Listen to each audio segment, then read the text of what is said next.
அனுமன் சேனாவை இந்து மக்கள் கட்சியும் சொல்லட்டும். ஆடு கோழி வெட்டினால் புனிதம் கெட்டுவிடும் என்று எந்த இந்து மத நூல்களில் இருக்கிறது? ஒரு நூலை காட்ட சொல்லுங்க. எதுவுமே இல்லை. பெட்டிஷன்லையும் கிடையாது, டைப் செட்லையும் கிடையாது, பேசுற போதும் கிடையாது. கடைசியா என்ன அவங்க பேசுறாங்கன்னா, நாங்கெல்லாம் இதெல்லாம் பேசின பிறகு ரிப்ளைல பதில் சொல்கிற போது ஆடு கோழி வெட்டுவது இஸ்லாம் மதத்தோட எசென்சியல் ரிலீஜியஸ் பிராக்டிஸ் கிடையாதுன்னு பேசுறாங்க. அதுவா வழக்கு? அதையா நீதிமன்றம் விசாரிக்க முடியும்? இப்ப என் பக்கத்து வீட்டில் நான்வெஜ் சாப்பிட்றது எனக்கு பிரச்சனை அப்படின்னு ஒருத்தன் போக முடியுமா சொல்லுங்க? அப்படித்தான் அந்த வழக்கு.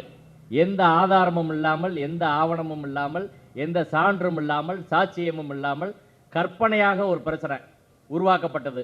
இப்பதான் புதுசா ஆடு கோழி வெட்டுவதை போல ஒரு சித்திரத்தை உருவாக்கி அதிகாரிகள் துணையோடு நீதிமன்றத்தில் அந்த கற்பனைக்கு ஒரு வடிவம் கொடுத்து ஒரு தீர்ப்பு வாங்குறாங்க. வெள்ளையர் காலத்தில் அந்த மலையின் ஒரு பகுதியில் சிக்கந்தரை அடக்கம் செய்தால் சிக்கந்தர் மலையின் மலையோட ஒரு பகுதிக்கு பேரு, இன்னொரு பகுதி திருப்பரங்குன்ற மலை. அவ்வளவுதான். ஸ்கந்தர் மலையின் பேரும் சில டாக்குமெண்ட்ல இருக்கு. முருகனுக்கு ஆடு வெட்டி திணை அரிசியிலே ரத்தத்தை கலந்து படையலிட்டது அப்படின்றது தமிழரோட மரபா இருந்திருக்கு. எப்படி ஆடு கோழி வெட்டினா முருகன் கோயில் தீட்டாயிரும், மலை தீட்டாயிரும் எப்படி சொல்றாங்க?